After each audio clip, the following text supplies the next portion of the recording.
시청자 여러분 안녕하십니까? BOA 모닝뉴스 시작합니다.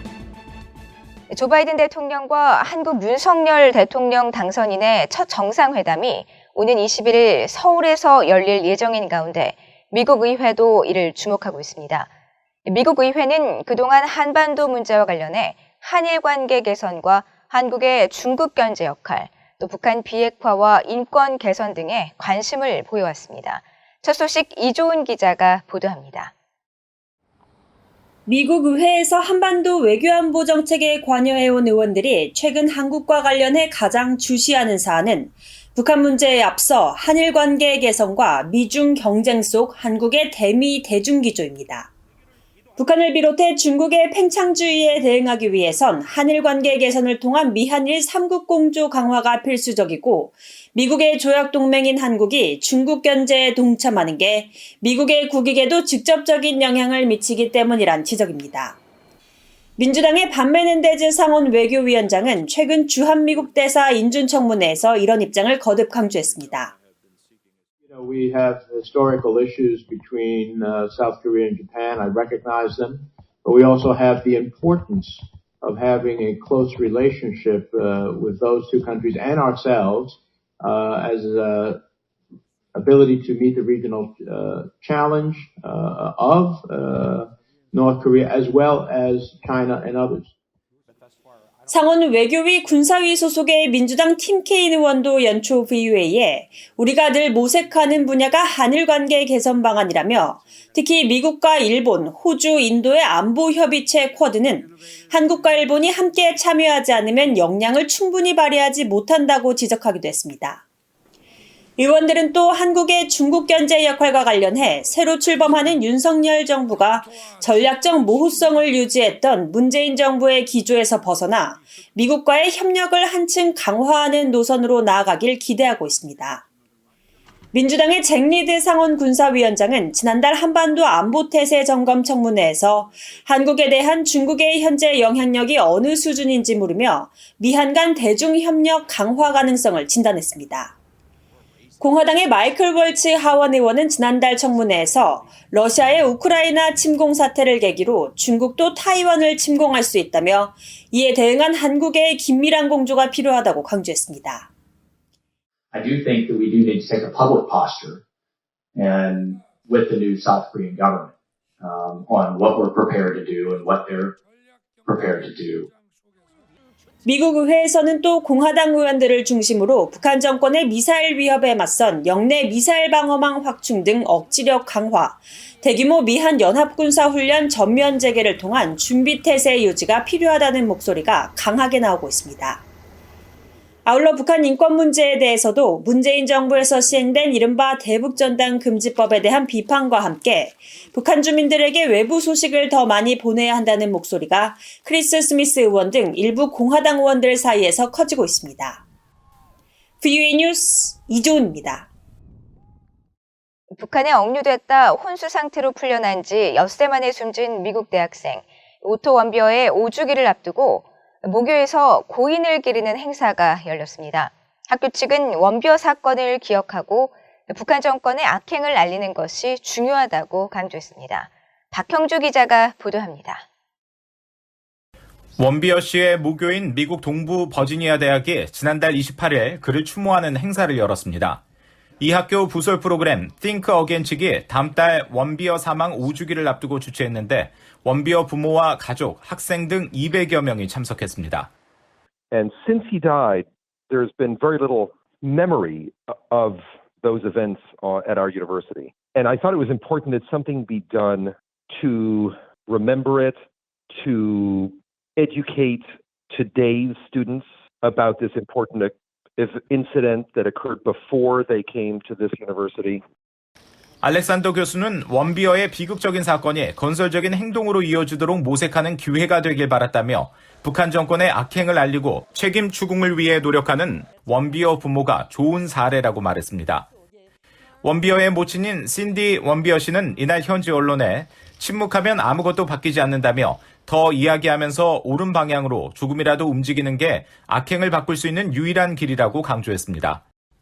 원비어 씨 부부는 아들이 숨진 뒤 북한 정권은 지구상의 암적 존재라고 칭하고 납북 피해자 가족들과 연대해 북한 인권운동과 손해배상 청구 소송 등 북한 정권에 대한 책임 추궁 활동을 지속하고 있습니다. The only thing we would do probably is do more traveling to try to help more people. We go to South Korea and Japan, try to lend our face to their cause so that more Americans realize that it's not just Otto, that they've taken Japanese and South Koreans and all over the world. 이날 행사에는 원비어와 같은 동아리에서 활동했던 친구, 미국의 탈북민 출신 인권운동가 박연미 씨, 이 대학 법대 사이 프라카시 교수가 연사로 나섰습니다. 이들은 VOA에 자유의 소중함과 전체주의 독재국가 지도자의 잔혹함에 관해 강조했다고 말했습니다. 오토가 그때 어큐즈 당했던 게 오토를 훔치려고 했다는 죄였잖아요. 그거를 이해를 못하지만 북한 사람들은 그 집에 있는 초상화가 만약에 집안에 불이 나서 그거를 구하지 못하면 온 가족이 처벌을 같이 받거든요. 그럼 북한에서 정말 자유가 뭔지도 모르고 상상도 못하는 그런 삶을 이제 key message is that, there's a big contrast between the North Korean system and the American system. In the North Korean system, the entire society revolves around one person and, everyone exists to serve this person. 이들은 미국과 같은 민주주의 사회는 정부의 독재를 견제할 많은 장치가 존재하고 1인 혹은 소수가 국가의 모든 것을 결정할 수 없다며 거듭 자유의 소중함을 강조했습니다. VOA 뉴스 박형주입니다. 미국 국무부가 북한의 핵실험 준비 움직임에 대해 추가 도발을 삼갈 것을 북한 지도부에 촉구했습니다. 토니 블링컨 국무장관은 화학무기 금지 협약 발효 25주년을 맞아 김정은 북한 국무위원장의 이복형 김정남이 북한의 독살로 암살된 사건 등을 언급하며 화학무기 폐기의 중요성을 강조했습니다. 조은정 기자의 보도입니다. 잘리나 포터 국무부 수석 부대변인은 29일 전화브리핑에서 북한이 몇 달 안에 핵실험을 할 준비를 하고 있다는 보도들을 알고 있다며 북한 지도부에 자제를 촉구했습니다. So we are aware of reports that the DPRK may be preparing to conduct a nuclear test in the coming months, and such an action not only would be dangerous, but it would also be deeply destabilizing to the region. It would blatantly violate international law as set out in multiple resolutions of the UN Security Council. It would also undermine the global non-proliferation regime. 최근 유럽과 미국의 싱크탱크들이 잇따라 위성사진 분석을 통해 북한이 풍계리에서 추가 핵실험을 준비 중인 정황이 포착됐다고 밝힌 데 대해 이같이 답한 것입니다. The DPRK has already launched 13 ballistic missiles this year, including at least 3 ICBMs, and we urge the DPRK to refrain from further destabilizing activity and instead choose to engage in serious and sustained dialogue. 한편 토니 블링컨 국무장관은 29일 화학무기 금지 협약 발효 25주년을 맞아 북한이 화학무기로 김정은 위원장의 이복형 김정남을 암살한 사건을 언급했습니다. 블링컨 장관은 이날 성명에서 전 세계가 여전히 화학무기의 망령으로 위협받고 있다며 최근 몇 년 사이에도 시리아와 러시아, 북한 등이 화학무기를 사용했다고 지적했습니다.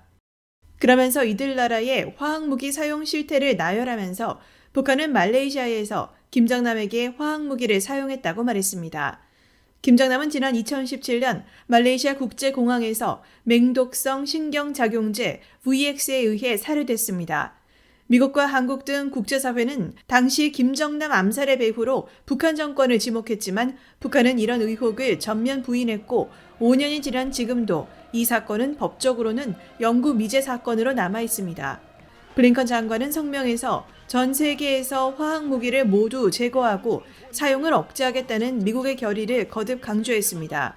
미국 국방정보국은 지난해 10월 발표한 2021 북한 군사력 보고서에서 북한은 화학전장에 사용될 수 있는 수천 톤의 작용제들로 구성된 화학전 프로그램을 보유하고 있으며 이 작용제들은 신경, 수포, 혈액과 반응하고 질식을 일으킬 수 있다고 지적했었습니다.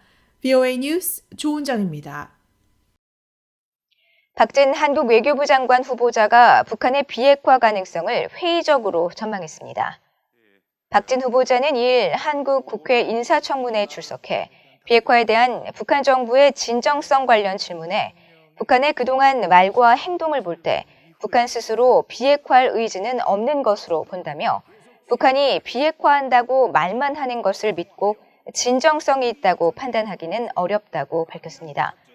그러면서 북한이 지금 대화의 문을 닫고 미사일과 핵능력을 고도화하고 있다며 북한이 핵보유를 통해서는 얻을 것이 없다는 생각을 갖도록 대북 제재 이행을 위한 국제협력 주도, 대북 억지력 제고를 위해 미한 동맹을 통한 굳건한 연합 방위 태세를 강화할 것이라고 밝혔습니다. 박 후보자는 그러나 북한과의 대화의 문도 열어놓겠다는 입장을 밝히면서 북한 비핵화의 실질적 진전이 이루어지는 한미 공조를 통해 대북 지원과 경제협력, 평화협정 논의를 추진해 나가겠다고 말했습니다. 아울러 새 정부는 북한 인권에 대해 매우 심각하게 생각하고 있으며 앞으로 이 문제를 진지하게 다뤄나갈 것이라며 유엔 북한 인권 결의안에 대해서는 한국이 앞장서서 목소리를 낼 수 있도록 공동제안국 참여 등의 필요한 조치를 취하고 중국 당국의 탈북민 강제 북송이 재발하지 않도록 정부 차원의 노력을 강화할 것이라고 말했습니다. 세계 최악의 통제 국가 중 하나인 북한에서 주민들이 정권의 스마트폰 통제에 대응하는 움직임을 보이고 있다고 미국의 민간단체가 지적했습니다. 미국의 대북 정보 유입 단체 루멘은 최근 공개한 보고서에서 북한 주민들이 정권의 정보 통제에 효과적으로 대응할 지식과 도구를 갖고 있는 것으로 나타났다면서 북한 주민들이 정권의 스마트폰 통제에 대응하기 위해 기술을 더 적극적으로 활용하고 있다고 밝혔습니다. 그러면서 북한 정권이 주민들의 외부 정보 접속을 막기 위해 컨텐츠 인증 체계를 도입해 외부의 영화나 음악 등을 다운로드 받지 못하도록 통제하고 응용 프로그램을 설치해 휴대전화 사용을 감시하고 있지만 일부 북한 주민들은 USB 케이블로 스마트폰을 노트북 컴퓨터에 연결해 응용 프로그램을 스마트폰에 전송하는 방식으로 국가 보안 프로그램을 우회해 정권이 승인하지 않은 사진과 음악, 영화 등을 설치하고 있다고 설명했습니다. 보고서는 북한 정권이 정보통신 기술이 국가 경제에 이바지할 수 있다는 점에서 기술을 장려한다면서도 동시에 통제해야 하는 모순적 상황에 놓여 있다면서 북한 주민들에게도 기술 이용이 삶의 일부 혜택을 줄 수 있지만 이로 인해 정권의 통제를 더 받는 양날의 검으로 작용할 수 있다고 지적했습니다.